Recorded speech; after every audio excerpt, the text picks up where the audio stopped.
Nimaga siz bu davlatda o'qishingiz kerak? Ko'pchilik bilmaydi, lekin bu oilaviy migratsiya uchun eng zo'r davlatlardan biri.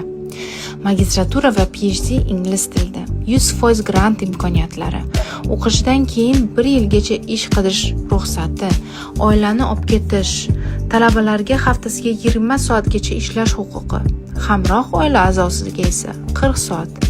Magistratura 1 yoki 2 yillik dasturlar, 100% yoki 50% gacha grant imkoniyatlari, top universitetlarda o'qish, talab IELTS 6.5. Oila bilan migratsiya, talaba Shvetsiyada o'qiyotgan bo'lsa, turmush o'rtog'i ham ishlash huquqiga ega bo'ladi.